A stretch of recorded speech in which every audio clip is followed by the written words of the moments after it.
All right, let's jump right in. What if you could build a real software business starting this weekend, even if you don't know how to code? We're about to walk through 7 specific, totally validated software ideas that solve real-world problems. And these aren't just hypotheticals. These are genuine opportunities waiting for someone to grab them. And the potential here is very, very real. I mean, just look at this number. That's what you could be bringing in every single month with just 100 customers. Not thousands, not a million, just 100. So how is that even possible?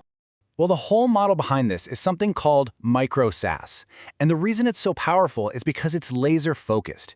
Instead of trying to build some massive, complicated platform that does everything, you build a small, super simple tool that does one thing exceptionally well for a very specific group of people. And for that, they happily pay you every single month. And here it is. This is the exact blueprint we're going to see again and again for every single idea. It's a simple but incredibly powerful formula. You find a specific audience, you zero in on their specific problem, you build a simple solution, and you charge a monthly subscription. It's a repeatable recipe for success. Okay, so let's get into our first opportunity, a client portal built specifically for freelance designers. Now, if you've ever been a freelancer or, hired one, you know the administrative chaos I'm talking about. It can be a total nightmare. Right, so on one side, you've got the problem, this complete mess of endless email threads, random Google Drive links, messages on 3 different platforms, files get lost, feedback is all over the place, and nobody really knows what's going on. And on the other side, the solution, one single professional portal where everything is organized, clear, and easy to find. And the solution itself is just beautifully simple. Just imagine a clean dashboard like this. The freelancer's client can log in and see everything, all the projects, the files, the messages, the status updates, all in one place. Not only does this solve the chaos, but it makes the freelancer look incredibly professional, which helps them justify charging higher rates. It's a win-win. So for our second idea, we're applying that exact same blueprint to a totally different niche, a specialized booking system just for pet groomers. This is a massive industry that, believe it or not, is really being ignored by modern software. How massive are we talking? Well, the pet grooming industry in the US alone is worth over $14 billion. And yet, most groomers are still stuck using pen and paper or some generic scheduling tool that just wasn't made for them. And a purpose-built tool like this one, it's a huge upgrade over a plain old calendar. It can handle all the things that are specific to their business, like different pet breeds, special service options, and calculating the right appointment times.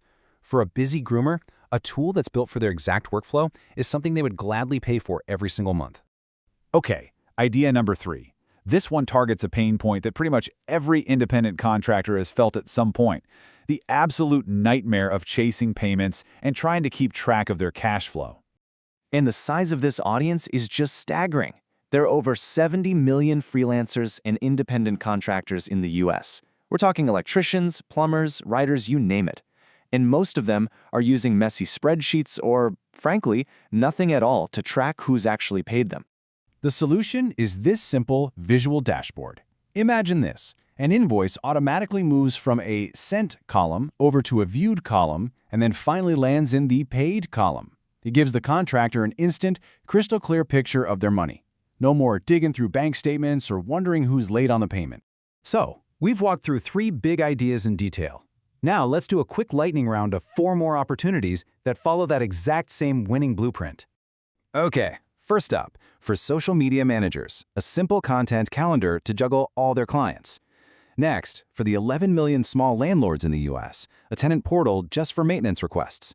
Then, for tutors in the massive $115 billion market, a progress dashboard for parents. And finally, for the 1.5 million real estate agents out there, a simple lead tracker for their client pipeline. You see the pattern, right? Every single one is a specific solution for a specific audience with a very real need. So you've got all these incredible ideas. And honestly, with the tools we have today, building a simple version of any of these is easier than it's ever been. But that brings us to a really important question. Is that all it takes? Well, here's the reality check. As you can see right here, building the actual software, that's only about 20% of the whole equation. The real work, the other 80%, is all about validating your idea, marketing it the right way, and actually getting your first paying customers. So, here's the crucial takeaway. Your success isn't really determined by your ability to code. It's determined by your ability to prove that people will actually pay for what you've built and then systematically finding those first 10, 50, and then 100 customers. And honestly, this is fantastic news if you're not a technical founder. You see, the founders who really succeed don't just get obsessed with building. They follow a complete system, a playbook that covers the entire journey. It starts with validating the idea, then you build, then you create your marketing assets, and finally you focus on selling and getting those first crucial customers in the door. Now, if any of these ideas got you excited, just remember there's a proven process to follow. There's a whole playbook out there that can walk you through every single one of these steps, all the way from validating an idea to signing up your first paying customers. It's a way to see the entire roadmap in action. So, we've laid it all out. You have the blueprint. You've seen 7 validated opportunities, and you know that the real work isn't the coding, it's everything else. So the only question left to ask is, which problem are you going to solve?